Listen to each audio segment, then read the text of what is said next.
नमस्कार दोस्तों, स्वागत है आपका वी पॉलिटिकल चैनल में। और आज का हमारा टॉपिक है भारत में भूमंडलीकरण 1991 ने विकास की रणनीति को किस प्रकार प्रभावित किया। अर्थात 1991 में जो भूमंडलीकरण आया उसने भारत के विकास को किस प्रकार प्रभावित करा। सेकेंड ईयर पॉलिटिकल साइंस के लिए इम्पॉर्टेंट टॉपिक है, चाहे वह बीए ऑनर्स हो या बीए प्रोग्राम। ये इस वीडियो का पार्ट 1 है, पार्ट 2 इसके बाद आएगा। अगर आपको ये वीडियो अच्छी लगे तो लाइक शेयर सब्सक्राइब ज़रूर करें और हमारे साथ जुड़े रहें। तो स्टार्ट करते हैं अपना टॉपिक। सबसे पहले हम पढ़ेंगे स्ट्रक्चर कि हम इसके अंतर्गत क्या क्या लिखेंगे। भारत में भूमंडलीकरण 1991 के बाद विकास की रणनीति। विकास किस प्रकार हुआ, इसमें हम सबसे पहले लिखेंगे भूमंडलीकरण का अर्थ। ठीक, इसके बाद हम लिखेंगे भारत में भूमंडलीकरण में विकास की रणनीति। विकास की क्या रणनीति अपनाई गई, मतलब भूमंडलीकरण की आवश्यकता क्यों पड़ी हमें, और नई आर्थिक नीति क्या है। ये हम वीडियो के पार्ट 1 में डिस्कस करेंगे।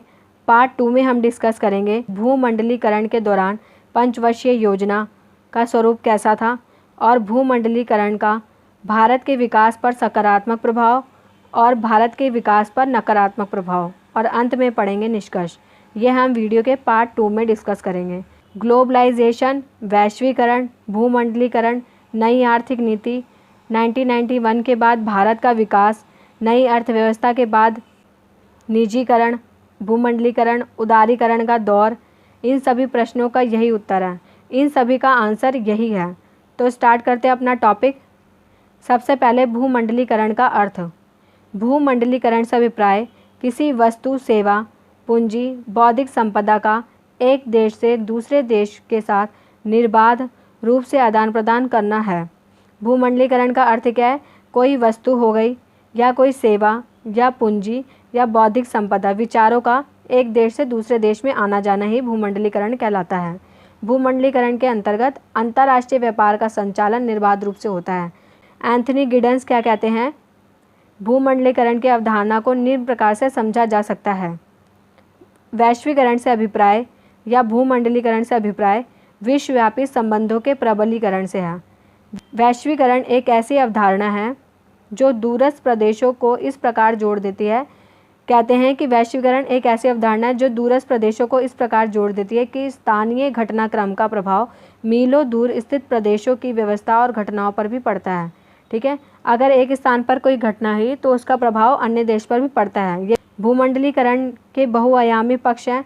सबसे पहले इसका राजनीतिक पक्ष है, आर्थिक पक्ष, सांस्कृतिक पक्ष और सामाजिक पक्ष। मतलब भूमंडलीकरण के बहुत सारे पक्ष भी हैं। भारत में भूमंडलीकरण 1991 में विकास की रणनीति, मतलब भूमंडलीकरण जो है उसमें विकास की रणनीति क्या थी, इसको जानने से पहले हमें ये जानना ज़रूरी है कि नई आर्थिक नीति भूमंडलीकरण की आवश्यकता क्यों पड़ी। ठीक है, क्यों हमने भूमंडलीकरण को अपनाया। बिगड़ती वित्तीय एवं भुगतान संतुलन की स्थितियों के कारण घरेलू तथा विदेशी ऋणों की समस्या बढ़ने लगी। भारत में जो है बिगड़ती वित्तीय और भुगतान संतुलन, हम बैलेंस ऑफ पेमेंट नहीं कर पा रहे थे, इसके कारण घरेलू और विदेशी ऋणों की समस्या बढ़ने लगी। हमारे देश पर बहुत ज़्यादा ही कर्ज हो गया था।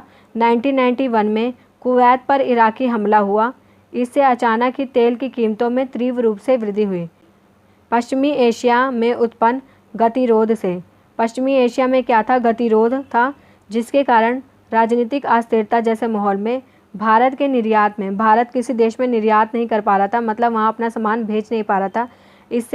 इसमें जो है भारी गिरावट आई निर्यात में। अंतर्राष्ट्रीय समुदाय में भारत की साख तेजी से गिरने लगी। इससे बाहरी ऋण मिलने मुश्किल होते जा रहे थे। मतलब हम पूरी तरह से ऋण के चक्कर में फंस गए थे। एक तो हम दूसरों का ऋण जो हमने ले रखा था, हम कर्ज अदा नहीं कर पा रहे थे, और जो अपना सामान भी कहीं पर बेच नहीं पा रहे थे।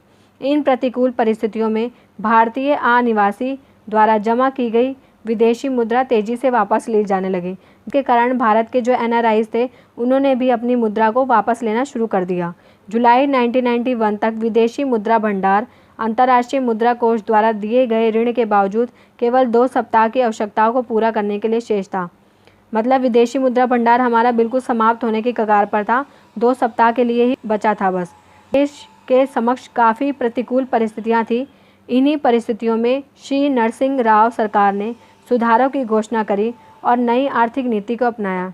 इन परिस्थितियों में क्या करा, नरसिंह राव सरकार ने सुधारों की घोषणा करी और नई आर्थिक नीति को अपनाया उन्होंने। ठीक है, नई आर्थिक नीति जुलाई 1991 में भारतीय सरकार ने एक नई आर्थिक नीति यानी आर्थिक सुधार की प्रक्रिया आरंभ करी। जुलाई 1991 में क्या हुआ कि भारत सरकार ने एक नई आर्थिक नीति और आर्थिक सुधार की प्रक्रिया आरंभ करी ताकि आंतरिक आर्थिक संकट से निपटा जा सके। इसके लिए जो है नई आर्थिक नीति में क्या कहा गया, विदेशी पूंजी निवेश को बढ़ावा दिया गया। विदेश की जो पूंजी निवेश है उसको बढ़ावा दिया गया। भारतीय उद्योगों को अंतर्राष्ट्रीय प्रतिस्पर्धा के लिए तैयार किया गया। जो भारत के उद्योग थे उन्हें अंतर्राष्ट्रीय स्तर पर प्रतिस्पर्धा कंपटीशन के लिए तैयार किया जाने लगा। आयात किए जाने वाले माल पर ऊंची शुल्क दरें घटा दी गई। जो हम बाहर से आयात करते थे उन पर हम अत्यधिक शुल्क लगाते थे, उसे भी हटा दिया गया। विदेशी पूंजी निवेश की सीमा बढ़ा दी गई। विदेश की जो पूंजी निवेश की सीमा है उसे भी बढ़ा दिया गया। विदेशी प्रौद्योगिकी पर लगे प्रतिबंध समाप्त कर दिए गए। जो विदेशी टेक्नोलॉजी पर हमने प्रतिबंध लगा रखा था उन्हें भी समाप्त कर दिया गया। सार्वजनिक क्षेत्र में आरक्षित उद्योगों के दरवाजे निजी क्षेत्रों के लिए खोल दिए गए। मतलब जो पब्लिक के अंडर थे वे अब प्राइवेट कर दिए गए सारे क्षेत्रों को। नए उद्योगों की स्थापना के लिए आवश्यक लाइसेंस प्रणाली को समाप्त कर दिया गया। ये वीडियो यहीं समाप्त होता है। अगर आपको ये वीडियो अच्छी लगे तो लाइक शेयर सब्सक्राइब ज़रूर करें और इसका पार्ट 2 ज़रूर देखें। Thank you so much for watching my video.